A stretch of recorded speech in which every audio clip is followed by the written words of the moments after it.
Hi everyone. सो इस video में हम डिटेल में बात करने वाले हैं डिलॉयट के एनालिस्ट ट्रेनी 2023 रिक्रूटमेंट के बारे में, जिसकी रिक्रूटमेंट 15 दिसंबर से स्टार्ट हो गए थे। रजिस्ट्रेशंस जो अभी भी चल रहे हैं, जिसमें आप रजिस्टर कर सकते हो। 21 दिसंबर को ये रजिस्ट्रेशन एंड होने वाले हैं, ठीक है। तो अगर आपने अभी तक भी रजिस्टर नहीं किया है तो मैं लिंक दे रहा हूं डिस्क्रिप्शन में, तो वहां से रजिस्टर जरूर कर लेना। वैसे मैं इसकी ऑलरेडी हायरिंग डाल दी थी, लेकिन तब भी अगर आपने अभी तक इसमें रजिस्टर नहीं किया है तो आप रजिस्टर कर सकते हो। मैं लिंक दूंगा आपको डिस्क्रिप्शन में।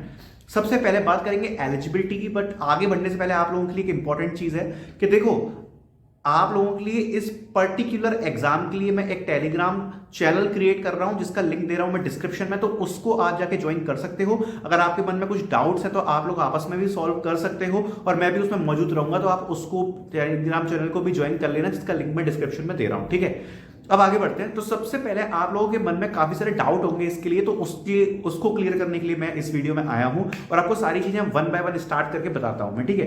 तो सबसे पहले मैं शॉर्ट में डिस्कस कर लेता हूं इसके एलिजिबिलिटी क्राइटेरिया के बारे में। तो जो एलिजिबिलिटी क्राइटेरिया वो ये है, जो काफी लोगों के मन में डाउट है कि क्या 3 ईयर ग्रेजुएशन वाले लोग अप्लाई कर सकते हैं। तो देखो, इसमें 3 ईयर ग्रेजुएशन वाले लोग अप्लाई नहीं कर सकते हैं। केवल बी और बीटेक और उनकी जो ब्रांचेस एलिजिबिलिटी क्राइटेरिया में लिखी हुई हैं वो ही लोग अप्लाई कर सकते हैं। इसके अलावा कोई और अप्लाई नहीं कर पाएगा। और दूसरी बात ये भी है कि आपका जो सीजीपीए है वो 6 से ऊपर होना चाहिए। दैट मींस अभी तक आपके 60% से ऊपर का ग्रेड होना चाहिए, तभी आप इसमें अप्लाई कर पाओगे। दूसरी इंपॉर्टेंट बात यह है कि अगर आप डिलॉयट के रिक्रूटमेंट में लास्ट 6 मंथ में बैठे हुए हो तो आप इसमें अप्लाई नहीं कर पाओगे, ठीक है। मतलब अप्लाई कर दोगे, लेकिन कहीं ना कहीं आपका लिंक नहीं आएगा, आपको टेस्ट लिंक नहीं आएगा। अगर आपने लास्ट 6 मंथ में डिलॉयट में कोई इंटरव्यू दिया है, ठीक है, इंटरव्यू दिया है, या फिर आपके ऑन कैंपस पे डिलॉयट आई थी, तो आपका जो रेज्यूमे है वो सिलेक्ट नहीं होगा। तो ये बेसिकली पूरा एलिजिबिलिटी क्राइटेरिया है। सबसे पहले जब आपके रजिस्ट्रेशंस क्लोज हो जाएंगे तो फिर उसके बाद इसमें आपका एक रेज्यूमे शॉर्टलिस्टिंग का फेज होगा, जो आपके 2 दिन में रेज्यूमे को शॉर्टलिस्ट करेंगे रिक्रूटर्स वगैरह, ठीक है। अब ये वाला जो फेज है, इसमें बेसिकली 80% ऑफ रेज्यूमे जो होते हैं वो रिजेक्ट नहीं होंगे, उनको वो सिलेक्ट करेंगे। ओनली 20% रेज्यूमे जो बिल्कुल भी मैच नहीं कर रहे हैं एलिजिबिलिटी क्राइटेरिया से, या फिर जिनका रेज्यूमे उतना अच्छा नहीं है, उन लोगों को रिजेक्ट कर दिया जाएगा, ठीक है। तो लगभग 20 to 30% रेज्यूमे इसमें इस वाली प्रक्रिया में हट जाते हैं, बाकी के रेज्यूमे सिलेक्ट हो जाते हैं। अब जब ये प्रोसेस पूरी कंप्लीट हो जाए, तो अब बात करते हैं यार ऑनलाइन टेस्ट के बारे में। तो सबसे पहले अगर एग्जाम पैटर्न की बात करूं तो अभी तक किसी को भी एग्जाम पैटर्न क्लियर नहीं है। जो पिछली साल एग्जाम पैटर्न था वो मैं आपको बताता हूं, तो उससे हो सकता है आपको क्लैरिटी आ जाए, बट श्योरिटी नहीं है कि यही सेम एग्जाम पैटर्न इस साल भी आएगा। लेकिन तब भी मैं आपको पिछली साल का पैटर्न बता देता हूं, क्योंकि जो पिछली साल की एनालिस्ट ट्रेनी की ड्राइव थी वो बेसिकली कंसल्टिंग सर्विस लाइन के लिए थी, और जो इस बार की है वो रिस्क एंड एडवाइजरी के लिए है। तो हो सकता है कि दोनों के एग्जाम पैटर्न में कोई डिफरेंस आ सकता है, इसलिए मैं आपको ये बोल रहा हूं कि अभी तक एग्जाम पैटर्न कंफर्मेशन कुछ भी नहीं है, लेकिन मैं आपको पिछली साल का एग्जाम पैटर्न बताता हूं, ठीक है। तो जो पिछली साल का एग्जाम पैटर्न था उसमें बेसिकली जो सबसे पहले ऑनलाइन टेस्ट हुआ था, तो ऑनलाइन टेस्ट में आपके 3 जो बेसिक अपन का, जिसको अपन एप्टीट्यूड बोलते हैं, वो सेक्शंस थे। उसमें आपका था इंग्लिश, मैथ्स और रीजनिंग।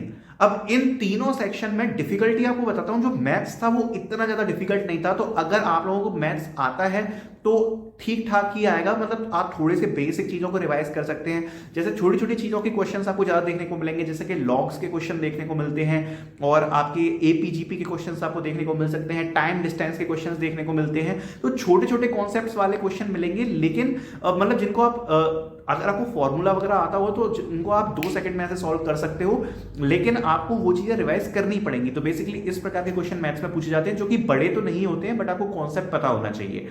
रीजनिंग की बात करें तो रीजनिंग कंपैरेटिवली काफी इजी पूछी जाती है, तो रीजनिंग को आप थोड़ा और रिवाइज कर सकते हो, और रीजनिंग के छोटे छोटे क्वेश्चंस ही पूछे जाते हैं, कुछ ज्यादा खास बड़े क्वेश्चंस नहीं पूछे जाते हैं। अब जो मेन पार्ट आता है वो होता है इंग्लिश। अगर इंग्लिश आपकी काफी ज्यादा अच्छी है, सही है, तो आपके लिए बढ़िया है, वरना इंग्लिश का मुझे ऐसा लगता है कि इसका जो सेक्शन है वो थोड़ा डिफिकल्ट सेक्शन है। इंग्लिश में हो सकता है आप थोड़ी सी डिफिकल्टी फेस करो, क्योंकि इंग्लिश में जो पैसेज रीडिंग वाले क्वेश्चंस हैं वो जनरली डिलॉयट में थोड़े से टफ आते हैं। तो इंग्लिश की प्रैक्टिस थोड़ी कर लेना, खास करके जो पैसेज रीडिंग वाले क्वेश्चंस होते हैं तो उनको आप अच्छे से प्रिपेयर करके जा सकते हो। थोड़ा बहुत इंग्लिश को जरूर प्रिपेयर कर लेना, खासकर पैसेज को। बाकी अगर ओवरऑल तीनों की बात करूं तो ज्यादा डिफिकल्टी का एग्जाम तो नहीं आता है एप्टीट्यूड का, इसी लेवल का कुछ रहता है, ठीक है। इसके बाद अगर आगे बात करूं तो पिछली साल 2 कोडिंग क्वेश्चंस आए थे और दोनों कोडिंग क्वेश्चंस का लेवल कुछ इतना ज्यादा हार्ड नहीं था। एक क्वेश्चन इजी था और एक मीडियम लेवल का था और ज्यादा कुछ डिफिकल्ट क्वेश्चंस नहीं थे। तो अगर इस साल भी इसमें कोडिंग क्वेश्चंस आते हैं तो इतने ज्यादा डिफिकल्ट क्वेश्चंस तो नहीं आएंगे, लेकिन आपको basic data structures and algorithms, basic coding ये सब आनी चाहिए। अगर आपको उनको सॉल्व करना है ना तो थोड़ी बहुत आपकी कोडिंग में प्रैक्टिस होनी चाहिए और आपका काम हो जाएगा। बिल्कुल ऐसे जरूरत नहीं है कि आपने काफी ज्यादा डिटेलिंग में कोडिंग कर रखी है या आपको बहुत ज्यादा रिवाइज करना पड़े, ऐसा क्वेश्चंस नहीं आएंगे। इजी लेवल के क्वेश्चन ही आते हैं अगर कोडिंग क्वेश्चंस इस साल के पैटर्न में इंक्लूड होते हैं तो, क्योंकि पिछली साल कंसल्टिंग का था, इस टाइम रिस्क एंड एडवाइजरी का है, तो एग्जाम पैटर्न उतना कंफर्म नहीं है। ठीक है, तो ये बात हो गई ऑनलाइन टेस्ट की। ठीक है, अब जब ये ऑनलाइन टेस्ट क्लियर हो जाते हैं सब लोगों के, तो उसके बाद जब इंटरव्यू शॉर्टलिस्टिंग का मेल आएगा, अगर आपका ऑनलाइन टेस्ट में आप शॉर्टलिस्ट हो गए तो जो इंटरव्यू शॉर्टलिस्टिंग का मेल आएगा तो उसके में बेसिकली आपको स्लॉट्स बुक करने होते हैं।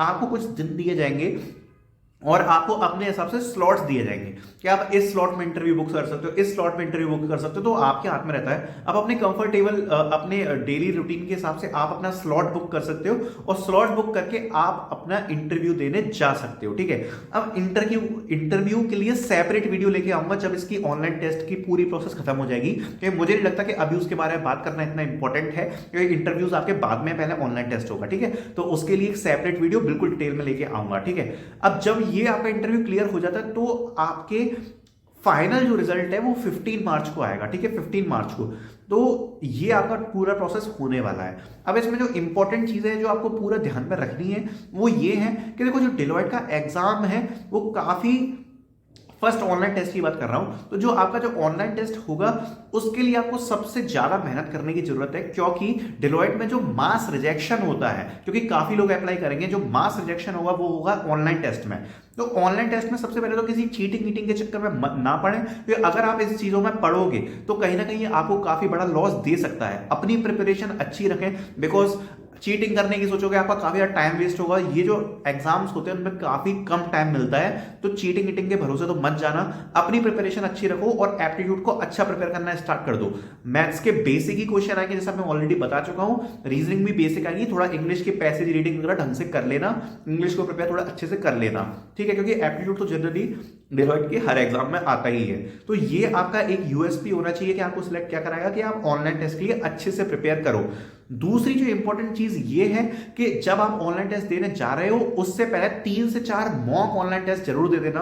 अब मॉक ऑनलाइन टेस्ट कैसे दोगे कि कहीं से भी 20-30 क्वेश्चंस एप्टीट्यूड के निकाल के किसी भी प्लेटफॉर्म पे जाके टाइम लगा के लगभग 45 सेकंड में करने की कोशिश करना, जो इजी क्वेश्चंस होते हैं। ठीक है, टाइम लगा के 45 सेकंड में क्वेश्चंस को सॉल्व करने की कोशिश करना, जो इजी लेवल के क्वेश्चन होते हैं, क्योंकि वो चीज आपके लिए काफी ज्यादा इंपॉर्टेंट होने वाली है। ठीक है, अब इसके बाद की पूरी क्या प्रक्रिया होगी भैया, एनालिस्ट ट्रेनिंग क्या होता है, जॉब रोल क्या होता है, क्योंकि अभी मेरे साथ काफी सारे एनालिस्ट ट्रेनिंग वर्क कर रहे हैं, तो टेंशन मत लो, पहले पूरा इंटरव्यू प्रोसेस वगैरह क्लियर करो। सारी वीडियो आपको मिलेगी इसी चैनल पे, इंटरव्यू की वीडियो इसी चैनल पे मिलेगी। पहले ऑनलाइन टेस्ट पे ध्यान देना है, सारी चीजें दिमाग से निकाल देनी है। ठीक है, तो अच्छा प्रिपेयर करते रहो और निकाल लो डेलोइट। वेलकम टू डेलोइट अगर आपका सिलेक्शन हो जाता है, और चैनल को सब्सक्राइब कर लेना, आपको डेलोइट के ऊपर काफी सारी वीडियो मिलती रहेंगी। Thank you so much for watching this video.